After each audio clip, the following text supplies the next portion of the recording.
explanation was not they didn't like Donald Trump. They said he participated in an insurrection. And I have to, an insurrection.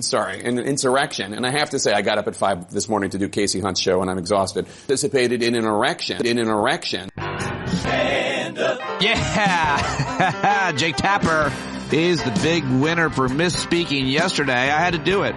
Sorry for being immature to start the show and your day potentially, but I had to do it. Hello, my friends. Welcome to today's episode of Stand Up, where I am joined by the always amazing, on point, very serious, and very credible expert. It's David Cay Johnston joining me to talk about the Supreme Court decisions and so much more. Trump's net worth or non-worth, if you believe the analysis by Tim O'Brien that David Cay Johnston cites in today's conversation. It's a great talk, and it starts at 25 minutes. But as always, I've got your news headlines and some sound bites coming at you. Reminder that PodJam is just about 20 days away in Las Vegas. If you haven't got your tickets, go get them now. There's a link in today and every day's show notes, or you can go to Stand Up with Pete, or you can email me if you can't find the ticket link. Those of you that are going are plotting and planning where to meet up, what to do on the Discord platform. So if you are a Stand Up member, you should be able to access that. If you can't, let me know. And if you're not a member, hey, what are you waiting for? Patreon.com/Pete Dominic right now. Also, check out my appearance on Matty Carlson's podcast, What Am I Making? A really great conversation with Matt about my morning practice and how I've changed over the past 4 years in launching this podcast and building this community. And I think I'm going to drop it right here for you to listen to as well. But head on over to listen to that. That's all I wanted to plug before I hit the news. I do want to tell you a hilarious and embarrassing thing that happened yesterday, and not my voice cracking just now. No, it was yesterday. It was at the gym, and there I was about to lift some weights, and I see the guy right in front of me on the bench press struggling. Big guy, all tatted up, and he's struggling to get the bar back up on the brackets there. So I went over to help him and lost my own footing. I wasn't ready, and all the weights fell off on each side, and he just got up and looked at me and said, "You made it worse." He was absolutely right. Absolutely right. I absolutely interfered. He was like, I was just going to put it on the lower peg. You made it worse. It was so horrible. I refused to look around me because I knew everybody was looking at me and at us, and I couldn't bear it. And then I put my headphones in, and I knew he was talking with someone about me. I just ended up finishing what I was doing, and I got up and left. And on the way out, the manager at the front desk told me that my membership had been canceled. And I said, I didn't blame you. I don't blame you. I would have done the same thing to me. Of course, they didn't cancel my membership, but it was really embarrassing and horrifying. And I posted that yesterday on, I think, Facebook, and everybody was so kind. I'm like, oh, don't beat yourself up. It's okay. That guy's a jerk. He shouldn't have said that. You were just trying to help. Folks, on Facebook and right now, it's hilarious. That's why I'm telling you. I'm a stand-up comedian. When embarrassing things happen to me, I'm going to share them with you, and I really want you to laugh at my pain. I would be laughing at yours because I'm not a good person, and so I want you to laugh at mine. There you go. That happened yesterday, and it was just absolutely brutal. You actually made it worse trying to help me. I just love that he said that. Funniest comment come from our friend Vicky, who just said, so don't look for the helpers. I often say in horrible situations, look for the helpers. I'm quoting, of course, Mr. Rogers. She said, so don't look for the helpers. I welcome all of your jokes and ridicule. We always want to have a good time here at Stand Up, and I thought that would be a fun anecdote to share and also slide in that I work out. There you go. I did it. Now let's get to the depressing news stories from yesterday, the last 24 hours. No one does a better news update than I do right here every day at the beginning of Stand Up. Of course, the big story yesterday is that the Supreme Court ruled that the disgraced former president can be on the ballot in the states that threw him off, and that an individual state cannot disqualify a presidential candidate from the ballot under Section 3 of the 14th Amendment, which, of course, bars insurrectionists from regaining public office. All 9 justices agreed with the bottom line. 5 justices went a little further, however, declaring that only Congress may enforce Section 3 against federal candidates. In a brief opinion, Justice Amy Coney Barrett said the court should not have reached this broader question about congressional authority. Sonia Sotomayor made the same point and a longer, more acerbic opinion, joined by Justice Elena Kagan and Ketanji Brown Jackson. And I discussed that further with David Cay Johnston, and I sat down with Eric Siegel. I'll try to get that out for you as well. A lot of takeaways from that decision yesterday, and I'll play some more sound and reactions to it when I get to the audio. Moving on, the United Nations report released yesterday that it found, quote, reasonable grounds to believe that sexual violence did occur against women during the Hamas-led October 7th attack on Israel, including rape and gang rape in at least 3 locations. It also said it had found clear and convincing evidence that hostages being held in the Gaza Strip were assaulted. The report, issued by the UN Secretary General Special Envoy on Sexual Violence and Conflict, called for a full investigation. It also asked that Israel grant access to UN officials to investigate allegations that Palestinian women were also assaulted while in Israeli detention. That was a pretty big story that came out of the UN yesterday. There was some question, and there has been debate around the sexual assault and rape allegations, but that is further evidence that it did in fact occur, which is absolutely horrific. Moving on, yesterday the European Union regulators fined Apple computers nearly $2 billion for using their role as the gatekeeper of its App Store to box out its music streaming rivals. Apple said it would appeal the ruling, which was the culmination of a 5-year investigation set in motion by Spotify. Apple will also be forced this week to comply with the European Union's Digital Markets Act, which will require iPhones in the bloc to allow competing app marketplaces and alternative payment systems for in-app sales. I don't think that's going to happen anytime soon in the U.S., but really interesting. The European Union, EU, is regulating Apple and other giant companies, tech companies like it. And while I'm in Europe, France yesterday, they enshrined access to abortion into their constitution. The legislators in France overwhelmingly approved an amendment yesterday declaring abortion to be, quote, guaranteed freedom under the nation's constitution. The move, which makes France the world's only country with explicit abortion rights in its constitution, will make it difficult for future governments to alter the current laws that fully fund abortion up to and only the 14th week of pregnancy. But still, France is now going to steal all of the women from the world, and good for them. Business news, JetBlue said it would pay Spirit $69 million to terminate their $3.8 billion merger attempt after it was blocked by regulators. So that JetBlue-Spirit merger is over. The Air Force airman who was accused of posting secret intelligence reports online, agreed to a 16-year sentence in a plea deal. His name is Jack Teixeira. In Haiti, gangs who had vowed to oust the prime minister attacked 2 prisons, allowing inmates to escape. That's a crazy story I was reading about yesterday, and Jael Covan is tweeting about that. Of course, his dad was Haitian.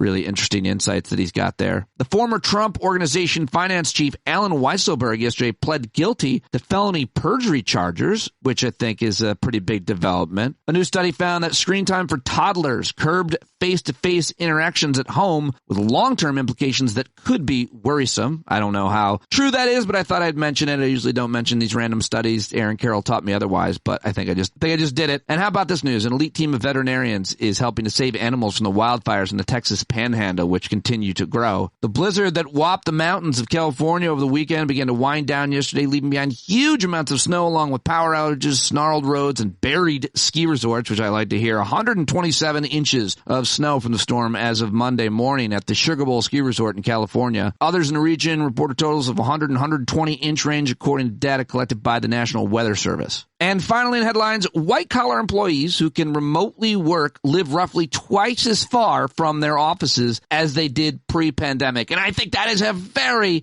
interesting, awesome statistic. If you don't have to work and go into your office and you can live on a paradise that is your own property and your own making, that's a pretty good deal. Certainly has been for me. Yeah, there are trade-offs. I miss certain things, but overwhelmingly, I love being able to work from home and not having to commute every day. But for those of you that still do, thank you for listening to this podcast on your commute. Very much appreciated. Well, tomorrow is Super Tuesday. Will it be Nikki Haley's last stand? We'll see how competitive she is tomorrow. Of course, I'll host a hangout on Wednesday night because I think Thursday night I'm going to have to go up and pick Ava up. I might change that. I'm trying to figure it out right now. And also, the State of the Union is Thursday night. That is if Republicans don't prevent President Biden from giving the State of the Union. I've heard that they're actually trying to do that, though I don't think they will. And of course, the Oscar Awards are this weekend. The Academy Awards are this weekend, if anybody cares about that. That's just looking ahead a little bit. Now let's get to some of the sound that I've gathered for you from the last 24 hours. Here now is our Lord and Savior, Elie Mystal, talking with my old friend Roland Martin while bashing another one of my old friends, Will Cain, which I thought I just had to include. Here's a minute and 15 seconds or so of the great Elie Mystal, our fearless leader. I mean, look, Will Cain always looks dumb whenever somebody forces him to act without reading Skip Bayless's crib notes. Right? And he's a so-called lawyer. Like all Will Cain can do is read what Skip Bayless tells him to do and kind of make statements based on that, right? So he's clearly an idiot. But he didn't read my article, right? Because if you read my article, what I said in that article about the Supreme Court needing to be stopped is that we, the people, need to take every shred of power that the Supreme Court still allows us to have, which is not that much. Every shred of power that the Supreme Court allows us to have to stop them from remaking the law in Trump's and the white supremacist image, right? And that means that we have to do things like cut their budget, right? That we have to do things like cut their power, perhaps using the idea of jurisdiction stripping, which is, a legally, scholarly, lawful idea that says that the Supreme Court is not the final arbiter on what is or is not in the Constitution. People forget there is nothing in the Constitution that says that the Supreme Court gets to make laws unconstitutional. There you go. Elie Mystal yesterday with Roland Martin tearing up Will Cain and citing his article that he wrote in The Nation, which is getting a lot of attention. Go read it there. It's titled, "The Supreme Court Must Be Stopped. The court is fundamentally anti-democratic, and the only way to limit the damage it can do is to reduce its power, budget, and lack of accountability." It is a really scathing article. In it, he writes, "These people are not our friends," referring to the justices on the Supreme Court. "They are not here to help, and at any moment they can take from us that which we should value most, our ability to democratically govern ourselves. The court has been taking that away from us fairly consistently for the past 24 years, ever since it anointed George W. Bush as president in 2000, despite the fact that Bush lost the popular vote and likely would have lost electoral count had all the votes, both undervotes and overvotes, been recounted in Florida. We failed to punish the court for its overreach then, and that failure has only emboldened the court to become what it is today. Put simply, the Supreme Court must be stopped. We must use what little power court still allows us to have to vote for people with the strength and wisdom to stop them. We must demand that our political leaders share with us their plans for stopping the court. In just the same way we demand to hear their plans to fix infrastructure or lower taxes. To get there, all of us need to recognize how dangerous the court is. We are ruled by this court because we are too disunified and distracted to resist it. That has to end because these 9 people will not stop devouring democracy until there is none left to eat." Woo! There you go. Elie Mystal. And now let's get to another clip I brought for you today. Here is Larry Sabato, the director of the Center for Politics at the University of Virginia. He's on CNN and sounding pretty exasperated after the Supreme Court reversed Trump's ballot ban. The great Larry Sabato. Larry, the Supreme Court did not want to deal with this issue of whether or not Trump is an insurrectionist, but he keeps ginning up this insurrectionist-like rhetoric. Of course he does. He'll never change because it's worked for him, and it may work again. In the end, Jim, you can't save a people from themselves. If they're determined to reelect him after he organized that insurrection, arguably our first coup d'etat, then there's nothing to stop the people from doing that. Now, in particular, the legal system may intervene, but I doubt it. He's certainly going to be on the ballot. He's certainly going to be the Republican nominee. We'll know that for sure tomorrow if we don't already know it. And that's the way it is. Donald Trump has had a run of great luck in several different dimensions. Although, Jim, both of us have been around a long time, and we both know the worm always turns. Sometimes the worm turns repeatedly during a presidential campaign. So I don't think one candidate's good luck will hold for 8 full months. And what about this notion we were just talking about a few moments ago with Karen Finney and Olivia Troy that perhaps the Democrats need a good kick in the pants here, and if the courts aren't going to bar Trump from running for office, if the courts aren't going to weigh in time as to whether or not he tried to defraud the American people in trying to overturn the election in 2020, Democrats are going to have to be motivated and get out. Yes, and that's exactly what President Biden needs.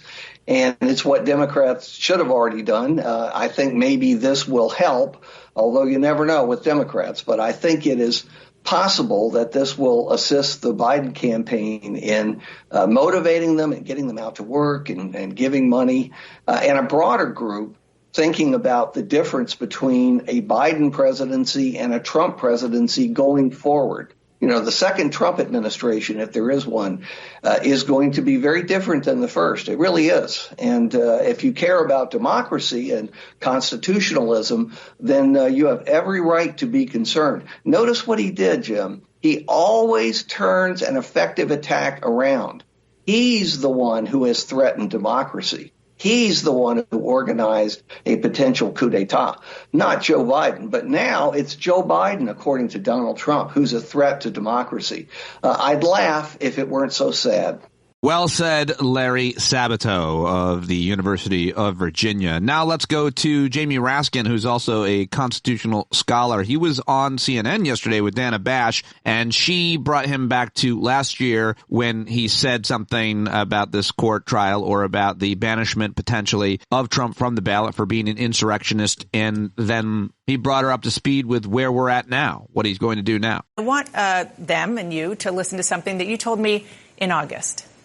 We've been saying all along that Section 3 of the 14th Amendment presents a clear and unequivocal statement that anyone who has sworn an oath of office, and by the way, not just a president, but members of Congress and others who hold federal office, who engage in insurrection or rebellion, having sworn an oath to uphold the Constitution against enemies, foreign and domestic, can never serve again in federal or state office. Donald Trump is disqualified. So, Congressman, now that you've read the Supreme Court decision, which effectively says that they don't agree with that argument, what's your response? Well, the court didn't exactly disagree with it. They just said that they're not the ones to figure it out. It's not going to be a matter for judicial resolution under Section 3 of the 14th Amendment, but it's up to Congress to enforce it. I disagree with that interpretation just because the other parts of the 14th Amendment are self-executing. People can go to court and say that something violates equal protection, even if there's not a federal statute that allows them to do that. But in any event, the Supreme Court punted and said it's up to Congress to act. And so I am working with a number of my colleagues, including Debbie Wasserman Schultz and Eric Swalwell, to revive legislation that we had to set up a process by which we could determine that someone who committed insurrection is disqualified by Section 3 of the 14th Amendment. And the House of Representatives already impeached Donald Trump for participating in insurrection by inciting it. So the House has already pronounced upon that, and there was also a 57-43 vote in the Senate. The question is whether Speaker Mike Johnson would allow us to bring this to the floor of the House. And we've just heard from Mike Johnson, and he would not allow it to be brought to the floor of the House. Sorry, Congressman Raskin, but appreciate the efforts. And now let's head to the Secretary of State of Colorado. It's Jenna Griswold is her name. She declared multiple times yesterday on MSNBC that democracy is at stake in November following the Supreme Court unanimously overturning her state's Supreme Court, barring Donald Trump from the Colorado ballot. Here she is. First and foremost, I would say it's good that the court issued a decision. Americans have been voting all across the nation in early voting in those Super Tuesday states, including here in Colorado. And Coloradans and Americans deserve to know whether Trump is a qualified candidate. My larger reaction is disappointment. I do believe that states should be able, under our Constitution, to bar oath-breaking insurrectionists. And ultimately, this decision leaves open the door for Congress to act to pass authorizing legislation. But we know that Congress is a nearly non-functioning body. So ultimately, it will be up to the American voters to save our democracy in November. This was a unanimous decision, and it seemed pretty clear where it was going after the oral arguments in front of the Supreme Court. Is there anything within this decision that surprised you, though? After oral argument, I'm not too surprised. I would have liked the decision a little sooner. As of Thursday night, over 400,000 ballots were already cast in the Republican primary for president. I think the larger picture is it's as clear as day what Donald Trump did. He incited that violent mob to rush onto the Capitol to try to stop the peaceful transfer of presidential power. And his attacks and his allies' attacks on our democracy have not stopped. Their lies and disinformation have led to massive voter suppression efforts, to threats against election workers, and actually attacks on our election infrastructure. And they're already laying the groundwork to undermine 2024. Regardless of this decision, American democracy still remains very much under attack and at threat. And this upcoming election will be crucial for democracy's survival in the United States. Oh, that's it. Those are the stakes. Democracy's survival in the United States. That's it. Can you believe we're here? 9 years of this nonsense dealing with this wannabe dictator, authoritarian Donald Trump. Can we not be rid of him? And trigger alert warning, you're going to hear Trump's voice. Here he is yesterday during a Newsmax interview, a very friendly interview, and the host there asked the disgraced former president if he would order mass deportations if he wins the White House. And here is his awful voice. Will you order mass deportations if you win the White House? Oh, day one, we have no choice, and we'll start with the bad ones. And you know who knows who they are? Local police. Local police have to be given back their authority, and they have to be given back their respect and immunity. We're going to give them immunity. And they know them by the first name, the middle name, and the last name. And they will take them out, and we will get them out. And look. All right, there you go. Scary stuff, the bad ones.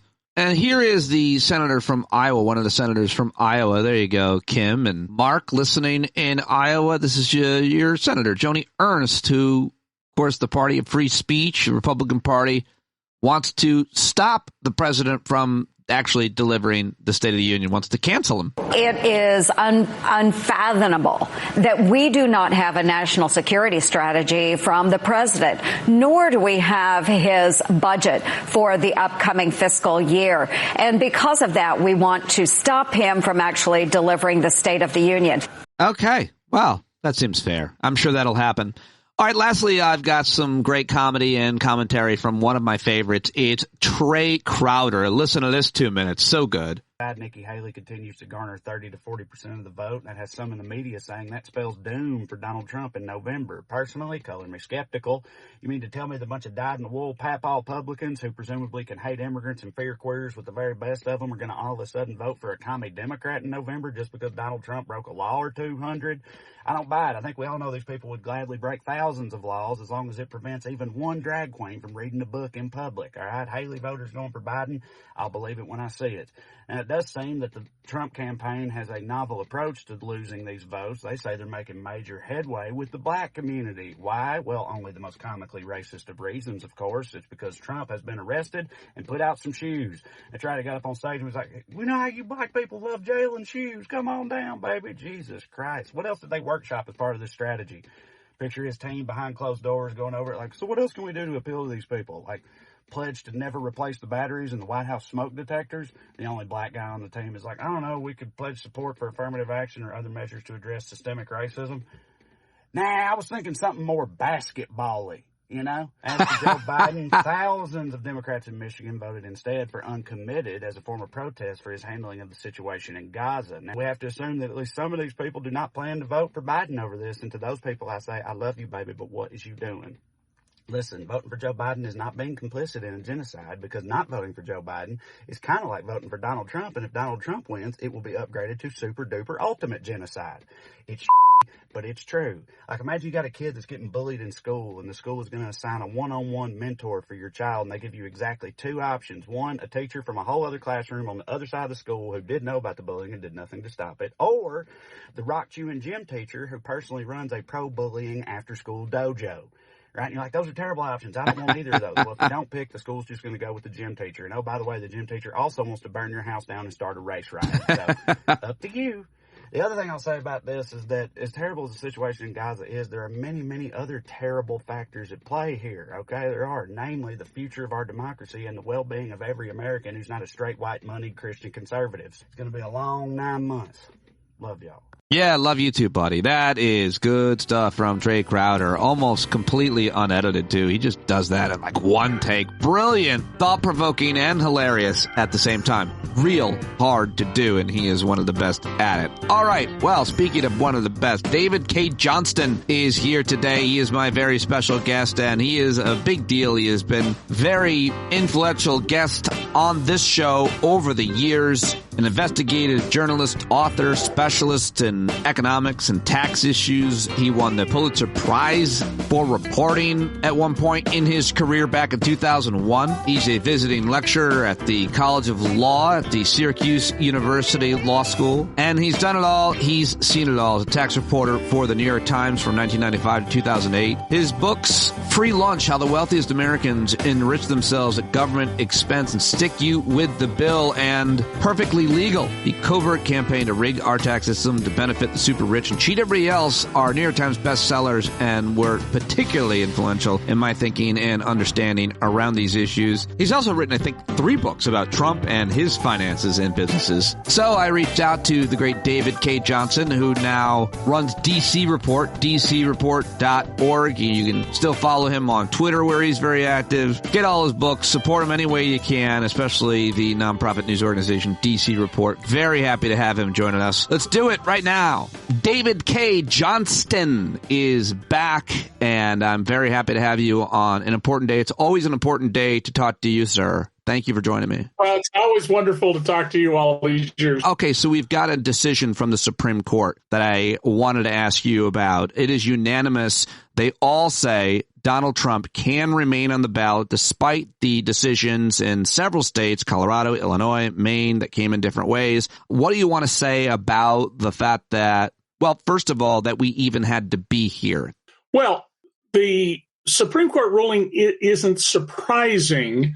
What is surprising is that 3 of the justices, Sotomayor, Kagan, and Ketanji Jackson Brown, issued a stunning rebuke of the rest of the court for going way beyond where they should go. There is a longstanding practice they begin their concurring opinion with, that you only decide what you need to decide in a case. You don't go beyond it. And a feature of the Roberts Court over the last 20 years has been going beyond what's needed to decide cases. And this matters because when Roberts was confirmed, he told the Senate he would only call balls and strikes. Right. And here they show very persuasively what they did was insulate Trump, go beyond where they needed to go, provide legal protections that are not necessary for future people. Now, the larger issue is decided in a way that makes absolute sense to me. And the audience should know I'm not a lawyer, but I've been on the faculty at Syracuse University's College of Law since 2009. I teach legal theory and principle there. The court says states cannot decide this for federal candidates. States may only decide in state elections under the 14th Amendment who can appear. And I think that makes sense. The other issue I've always seen in the Colorado case is the Constitution in the 14th Amendment doesn't address running for office. It addresses holding office. Now, I just read the opinion in a hurry. It's 20 pages long, and I don't recall seeing anything about that specific issue. Can you hold office? But in any event, Trump will appear on the ballot in all the states, and we should pay close attention to the critique from the 3 liberal justices who argue very clearly, you don't have to be a lawyer to understand it, that this court is political. It is not calling balls and strikes. It is setting up the country to have the kind of government that the members of that wing of the court want to have. And that's not one where there's more and more liberty and freedom. It's one where the state has more and more control over your life. Right. And there's a lot to talk to about that. What else specifically jumped out in terms of this decision? And you read it and you said they went above and beyond, and they comforted the disgraced former president. Yes, they did. They gave aid and comfort. Well, I'm looking at the opinion right now. The concurring opinion by the 3 justices argued that Section 5 of the 14th Amendment, which deals with the issue of enforcing Section 3, keeping people who are insurrectionists or, and this is very important, gave aid or comfort to insurrectionists being prohibited from holding office, they say that, there's no need to have remedial legislation, which is the point of the per curiam opinion, as it's known, that's unsigned by the majority. And they say that, the quote, they, meaning the majority, decide novel constitutional questions to insulate this court and petitioner, that's Trump, from future controversy. Although only an individual state's action is at issue here, the majority opines on which federal officials can enforce Section 3 and how they must do so. The majority announces that a disqualification for insurrection can occur only when Congress enacts a particular kind of legislation. And they say that that's nonsense. And they start their opinion with these words, Pete, quote, "It is not necessary to decide more to dispose of a case than if it is not necessary to decide more to dispose of a case, then it is necessary not to decide more," which is taken right from the Dobbs decision of the court majority taking away a woman's right to control her body in terms of abortion, or at least now in Alabama, IVF. Right. They're going right at the majority. This is a rebuke. It tells you that there's a war going on within the court, and that 3 of the justices are standing for the constitutional principles that people like Thomas and Alito claim control what they do, but which their decisions, of which I read a great many, simply do not support, Pete. What are your thoughts on the other decision that they made, which was that they would hear the arguments about presidential immunity in April? What is your reaction to the Supreme Court, who clearly is not going to save us? Anybody who thought they were probably hasn't been paying attention. What is your reaction to that decision on the presidential immunity case that they're now going to hear? Well, because the Supreme Court is not accountable to anyone, right? You can be a crook on the Supreme Court, and Clarence Thomas is clearly a crook, and there's, I think, fairly good evidence that Sam Alito is also corrupt. Because of this, the Supreme Court could have chosen to act very quickly. The trial judge in the insurrection case issued her ruling that Donald Trump has no immunity for his acts that are criminal, and a well-worded opinion. A 3-judge panel of an appellate court issued an incredibly well-reasoned argument in its decision that you don't have any immunity. You're Citizen Trump, not President Trump. Right. And the Supreme Court then could have just declined to hear it. There'd be no reason for them to hear it. This is well settled. Instead, they've taken it up, and 54 days of delay. I mean, why didn't they say you get 10 days to brief this, and the government special prosecutor then gets 10 days, and he would have responded the next day. We've seen this in other cases. And then you get another 5 days for reply brief, right. And this whole thing could have been decided by middle of March. By delaying it till April 22nd, and then they can take whatever sweet time they want up until the end of their term, if they even issue a ruling, that would bring us into late June. And don't be surprised if what they do is refer this back to the lower court, called remanding it back to the trial court for further proceedings. Yikes. Because they are clearly trying to make sure that there is no trial of Donald Trump on any federal charge before the election. And, you know, even if you think that Donald Trump is being railroaded here, and I obviously do not, it seems to me that if we should know, well, is this man a criminal who tried to overthrow the government, or has he been railroaded? And an innocent person would want a trial as quickly as possible. Right. And also, finally, you know, both the defendant and the state have a right to a speedy trial. A speedy trial is not just the right of a defendant who can, in as little as 70 days in the federal system from indictment, go to trial. Witnesses disappear, they die, evidence gets stale, lots of bad things happen. And acting this way makes it clear that the court is not principled. And this is, you know, I'm going to teach my law school class this afternoon. Good luck. And we're going to talk about this. And I'm deeply troubled because I do not want my young students to become cynical. I work very hard to make sure that they have an optimistic, positive look about the rest of their lives. But boy, this court is not behaving like any previous court. It is all because the Federalist Society got these activist judges, to use the term the right is always objecting to, on the court, and they are inventing law. They are interfering with the democratic process. They are supporting authoritarianism. And most troubling of all, they are disregarding the dignity of women. Well said. Very well said. Good luck with that class and keeping those young people from being cynical if they aren't already. I want to ask you about, of course, the civil fraud trial in New York that was decided recently, as well as the punishment of almost, $500 million.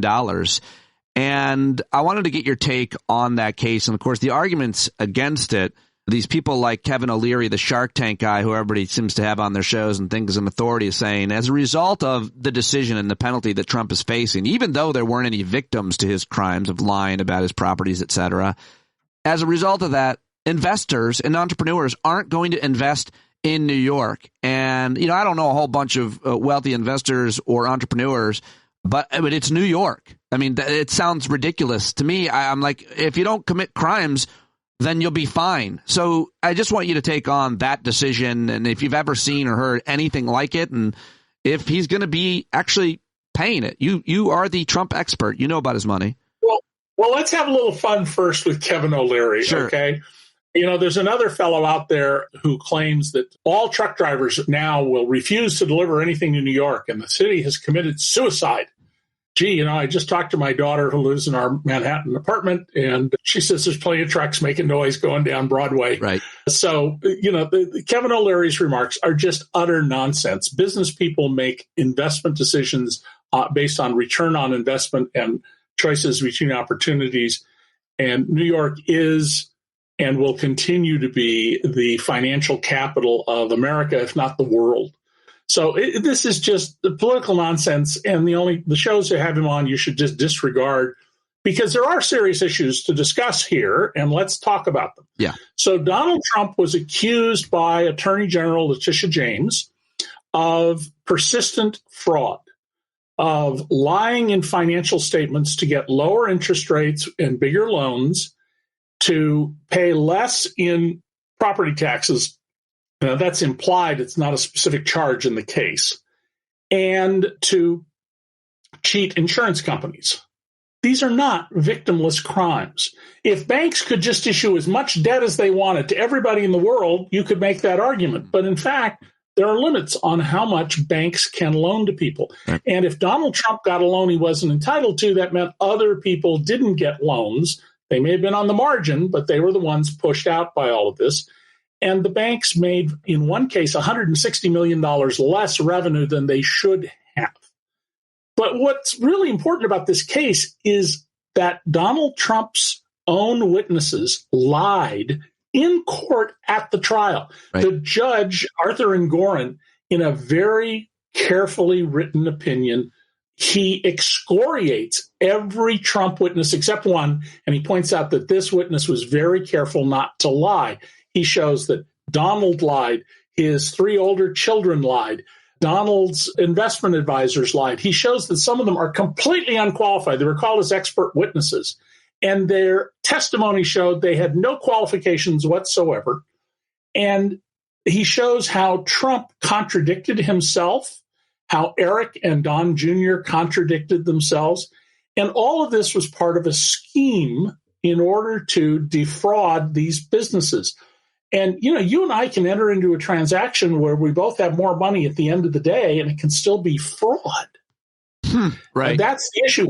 Now, the judge also did one other thing I think was very important. He reversed himself on his original action when he held that the first of the 7 civil charges was valid, that there was persistent fraud. And he took away all of Trump's business certificates, what we call business licenses in New York, because we're special. We don't call things licenses when we can call them certificates. Fair enough. And this decision, he undid that, but he appointed an independent compliance director to basically run the company. Donald Trump can't run the company. His two sons can't run the company. They can still draw whatever money they were drawing. I'm sure that they had a regular every 2-week check come to them, whether it was salary or a draw. And they can still do that. He also ordered that no significant money movements may be made. That is, you can pay the vendor bringing liquor to the golf course, routine business. You can pay your employees. Because during the pendency of this trial, when Donald Trump was under orders to make no significant financial movements, he violated that order with about $40 million of movements. So now no movement can take place without the pre-approval of the monitor, retired federal judge Barbara Jones. Wow. And Trump and Trump immediately appealed. And what he got makes perfect sense. An appellate judge said, you may borrow against your assets to raise the $454 million that you currently owe, $350 plus in damages and the rest in interest at $87,000 a day. If someone will loan you the money, you can borrow against your assets to post this so that you can continue your appeal. You don't have to post the money to appeal. You post the money to prevent the seizure and sale of your assets. You can appeal anyway, but what's the point if your property has been seized and sold? And he faces a second issue here a week from the day we're talking. That'll be on March 12th, when he has to put up $83.3 million in the second E. Jean Carroll defamation case. A judge found that Donald Trump raped E. Jean Carroll under New York law. A jury awarded her $5 million. Trump posted $5 million with the court so he can appeal. He then went right on defaming her. The new award is designed to get his attention, so he stops defaming her, and this time it worked. He has not attacked her and accused her of being a whack job and a liar since then. But come the 12th, Donald Trump's got to put up either a bond for $83 million or $83 million. That means the total amount he's got to put together is $530 million. And in a bond, typically there's going to be a demand for about a 20% overage. So we're looking at $600 million. So now remember that. Yeah, go ahead, Pete. Well, I just don't know where he's going to get the bond from, much less what financial entity or bank would loan him the money. A lot of people talk about he'll get the money from one of his Russian or Saudi friends, but is there a financial entity or bank that would trust they could make back their money on these? Well, let's go to the historical question first. When Donald announced he was running for president almost 9 years ago, came down the escalator. Yeah. He said he was worth over $10 billion. He said it again and again and again. Well, if he has $10 billion, what's the problem? I mean, $600 million would be an annoyance. It might be a pain, but a man worth $10 billion, he can raise that in a minute. And by the way, I've talked to two people who are worth more than $10 billion, and each of them agrees with what I just said. Sure. Okay. The fact is, in 1990, I revealed Trump wasn't a billionaire. He called me a liar until he had to put documents in the record proving I was right. He has never been a billionaire, in my view. Really? It's all smoke and mirrors. Right. He needs about $20 million a year of spending to pose as a billionaire. And by the way, the same two billionaires have confirmed to me that, for $20 million a year of spending, you can fake being a billionaire. And so Donald doesn't have that kind of wealth. Now, he does own some valuable assets. He's not a poor man. Don't be misled. Tim O'Brien, my former New York Times colleague, in his book, and he got to see his financial statements. Trump let him look at them. And Tim is now the head of Bloomberg, the financial news services opinion area. Tim put his net worth at $140 to $160 million. That fits pretty closely with what I assumed. I was a little lower than that, but I figured he was a centimillionaire. Wow. Now, so who's going to loan the money to Trump? Well, the other thing the appeals court did was said you can borrow from New York banks. The judge had said no borrowing from any bank that does business in New York, which is every bank big enough to make such a loan, right? The community bank of Keokuk, Iowa doesn't have the resources. Right.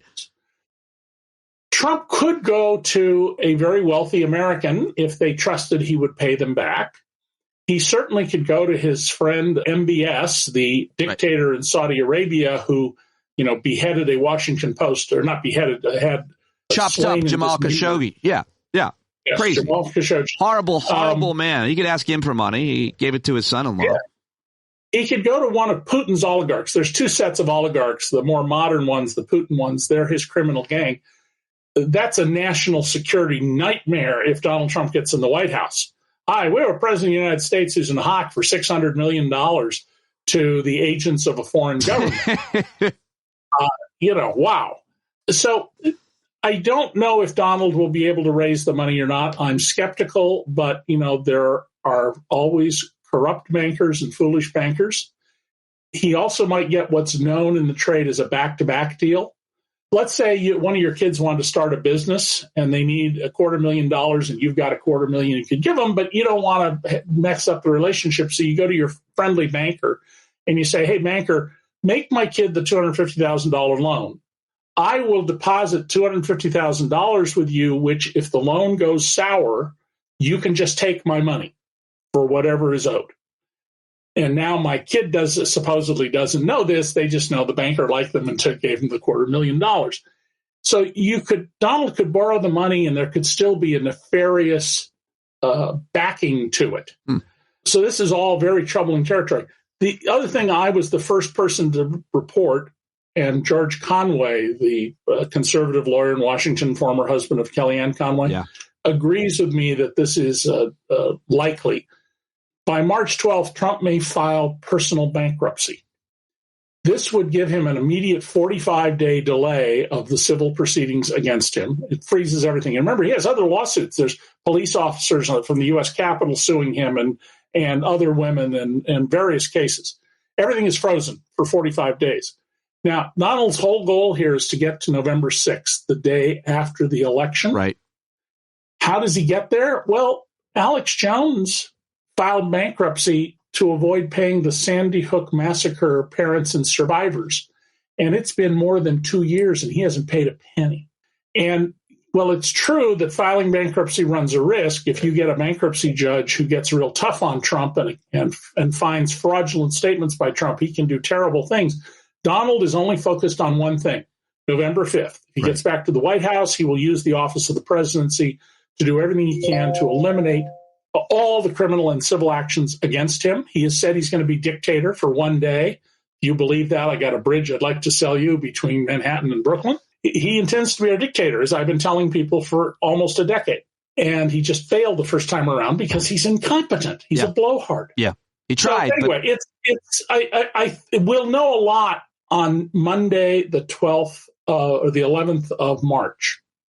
Hard to be a dictator when everybody you hire to run your dictatorship, you fire. You think of it as the first attorney general, Jeff Sessions, and everybody else that was his first whatever, chief of staff, secretary of state. He fires everybody. It's really hard to run the United States of America as a dictatorship if all of your generals and your cabinet secretaries don't like you, don't trust you, or basically, you change the information you gave them before they got to the destination and negotiate with certain other world leaders. It's hard to be a dictator. Even the most monstrous dictators, Stalin, for example, were selective about who they executed. There's a wonderful dark comedy about this called The Death of Stalin. Yeah, I watched it.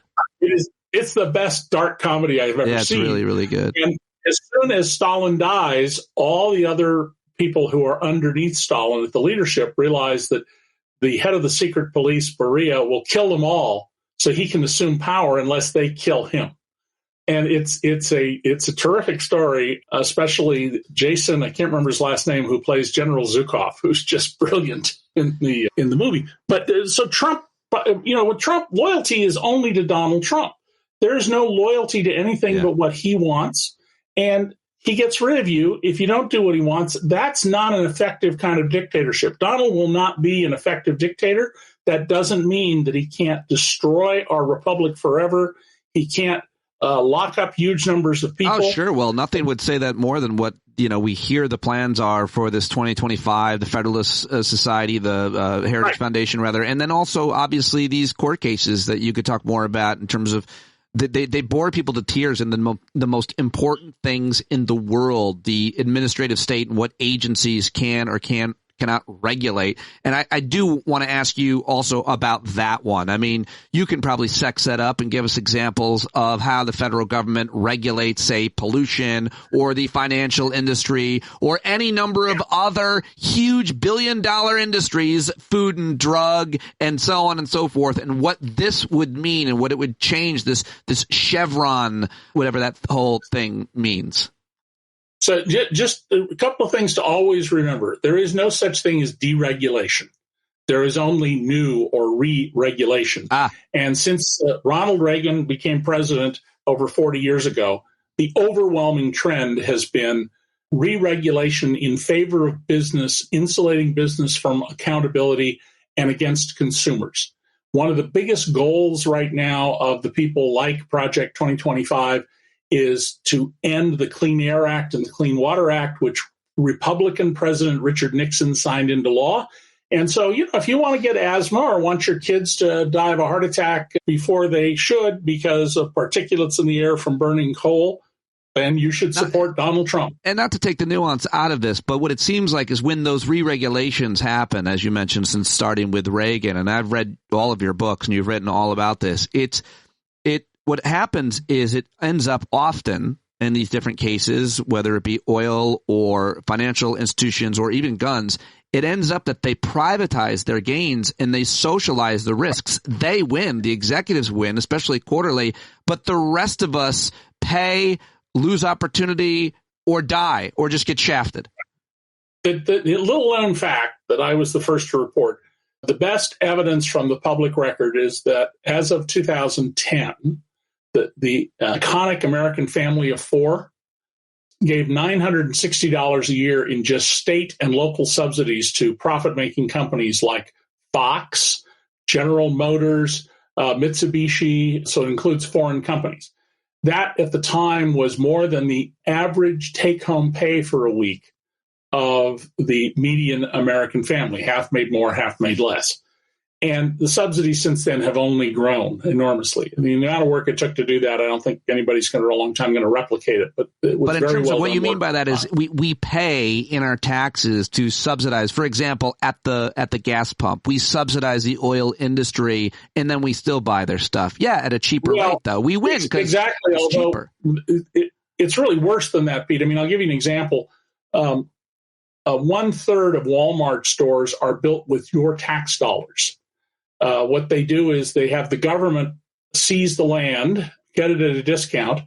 The government then, per contract, has the parking lot and the store built, and they get paid back through the sales tax revenue from purchases at the store. And by the way, because Walmart's very efficient, when they come to town and say, we're adding 200 new jobs, well, that's true, except that they're extinguishing probably 250 jobs at other businesses. And they're tearing out the spirit and soul of your town and all those family-owned stores. They're destroying the burger with an H, B-U-R-G-H-E-R class, which is crucial to having quality life in your community. So the goal here on the financial side is let big business, let Wall Street do whatever the hell they want.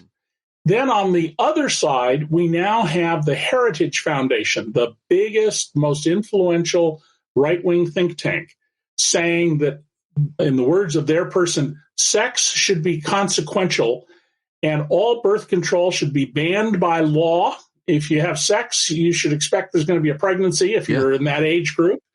And, it's hard for me to believe how that would go over with John and Joan taxpayer. But they're out there pushing this, and they want, in Florida, they were going to require all women athletes to report their menstrual periods. Yeah. When the last one was, how long they are. Now, they stopped that because of public protest. But you think that if Trump gets in office, things like that aren't coming? Oh, they're coming. Blessed be the fruit. May the Lord open, sir. Yes, right. We want to really get that. As the father of 8, I'm offended by those things. Father, that's right. That's right. Not to mention the in vitro thing. Yeah. They want to make it harder to terminate your pregnancy and also harder to get pregnant. That's interesting. Yeah, that's an astonishing aspect of this Alabama decision. because IVF inherently involves things that result in embryos being harvested or not working. And so here are people who desperately want to have children. They spend tens of thousands of dollars in many cases because they want to have children. And the Alabama Supreme Court, in the opinion by the chief judge there, specifically cites the Bible, even though our Constitution says no religious test of any kind, freedom from establishment of religion, freedom to not practice religion. These people don't care. They believe this myth that we were founded as a Christian nation, even though there is exactly zero evidence to support that. Yeah, but does the Constitution cover Alabama, David? Well, my father, who grew up in New Orleans and left in 1929 because he couldn't stand the racism and went west, he used to say, damn Yankees made a mistake. They should have first hung the traitors and then set the South on its own, so they would have all failed and begged to come back. Well, we still can. There's still time for that. We've got a whole new generation of them. I know I got to let you go. Last comments on anything that you're paying close attention to, from the media's coverage of the presidential campaign to any other swindle or scandal or anything that you're writing about or want to plug. Well, I and many of my former New York Times colleagues are very troubled about and discussing a lot in our private conversations this tone in the news coverage led by the New York Times, which, after all, every significant news producer and editor in America, the first thing they do when they get up in the morning is read the New York Times. Right. And the Times is, I think, being at this point antagonistic to Biden. They're not pushing back. I mean, imagine Donald Trump doing push-ups with a bunch of schoolgirls. Well, Joe Biden does that. Imagine Donald Trump getting on a 10-speed bicycle and running around the neighborhood. But what did the Times and TV tell you? Oh, he fell off his bicycle. Hey, you know what? I'm younger than either of them by a couple of years. I fall off my bicycle once in a while, and I've got the scars to show it. This notion that Donald Trump is of a clear, sound mind and Joe Biden has dementia, that he's dying, is getting traction in the news because journalists have yet to figure out, how do you cover a con man acting as a politician? And that's who Donald is. More than the 35 years that I've known him, he is the greatest con man in the history of the world. His first book is simply the story of one ripoff after another, and yet none of the reviewers seemed to understand that when the book came out back in, I think it was 1985 or so. None of them seemed to grasp, even though Tony Schwartz, the ghostwriter, made it just eminently clear that's who Trump is. Right. He's a con artist. And that so many people are on the thrall of this man who knows nothing, who's a blowhard, who has no regard for the lives or well-being of anyone but himself, who sees everyone as either an instrument to be used or an obstacle to somehow be vanquished. They don't get it, and it really speaks deeply to what a terrible thing has happened to education in America. And I'll leave you with this one troubling little thought to keep in mind. The latest National Literacy Survey, it's from 2019, 1 in 5 Americans reads at the level of an 8-year-old, a third grader or less, and more than half, 54%, read at the level of a 6th grader or less. We have a really serious problem, and it explains why Donald Trump is always saying, I love the poorly educated, because the poorly educated lack the rigorous thinking skills to realize who he really is. Well, you can't leave us. We don't allow that on this program. You have to leave us on a positive note. Do you think Donald Trump is going to win? Do you think we have to? We are the ones we've been waiting for. We have to vote him out. The courts aren't going to save us. Can Donald Trump win in November? He can win the Electoral College. He'll lose the popular vote by at least 10 million votes. The key to this is getting out the vote in the 13 states that matter. This latest New York Times Siena poll claims that half of women in America support Donald Trump. I can't believe that that's true, and the voting evidence from the election since the Dobbs decision totally undercut that. But let me leave you with a positive. That's a lot of white women they interviewed. It's true, yeah, a lot white evangelical women. Yeah. But let me leave you with a little silver lining. Thank you. Dark cloud of climate disruption for the David Cay Johnston silver lining. I live in Rochester, New York, where Normally at this time of year, I'd look out my window and see 6 inches to a foot of snow on my lawn. It's going to be 69 degrees today. Well, that's your silver lining, that the planet is melting? Great. Thank you, sir. No, for a brief period of time, some of us who live in the snow belt are going to have, softer winters. You are not wrong about upstate New York and its future. It's going to be prime real estate for those of you that don't realize it already. But you and I, of course, have our whole lives. Thank you so much for joining me, as always. I always appreciate our conversation, sir. Take care, Pete. All right, that's David Cay Johnston. Go check him out, dcreport.org. Go read all of his books and go let him know that you heard him here on the show. Brilliant and articulate, accurate, and credible, and always a great guest joining us here to get his perspective on a wide range of issues that we just heard from him. Really one of the best. All right, there you go. That's it. That's what I've got for you today, and I look forward to bringing you more excitement tomorrow here on Stand Up. Scheduled to be talking to Alex Aronson, who I really enjoy. He's a lawyer, an organizer, an advocate. Joined me one time before, the executive director now of a public interest nonprofit. Real smart guy. Worked in Senator Sheldon Whitehouse's office. He was the chief counsel for his role in the Senate Judiciary Committee. And he knows how things work as well as anyone. Very excited to talk with Alex Aronson on tomorrow's show. Try to get my conversation up with Eric Siegel, too. I had a real weird editing issue when we were talking yesterday, so hopefully I can figure that out. But that's it. That's all I've got for you. I'm going to stop talking, but I cannot thank you enough for listening all the way to the end, my bumblebees. I hope to hear from you soon. See you in Las Vegas. And if you haven't written a review for me on Spotify or iTunes and you're still listening at this point, then I just can't even imagine who wouldn't be doing that. But go ahead and do that now. Subscribe to all the networks and platforms that I'm on, because that's how you have to play this game. Cannot thank you enough for your support. John Carroll taking us out as he does every day.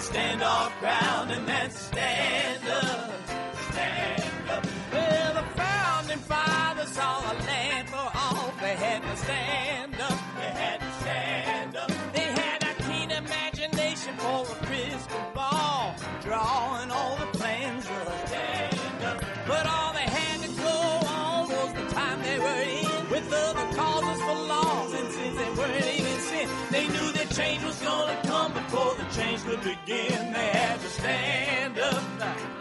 All right, they had to stand up. We got to stand up. We got to look the devil square in the eye. We got to let him know it's his time to go, and make it clear when all we hear is a lie. Why you lying awake wondering where the money all went? It'll be the cost of freedom that'll go unspent. You can see him flee the scene of that experiment if you stand up. All right, we got to speak up, we got to reach up and raise your voice in every way you know how. Don't be toes up, you got to show up. Ain't no better time to do it but now. No need to pledge allegiance to no wanton tribe. Rise up and show obedience to the voice inside, and listen well and it'll tell you not to run and hide. It says stand up.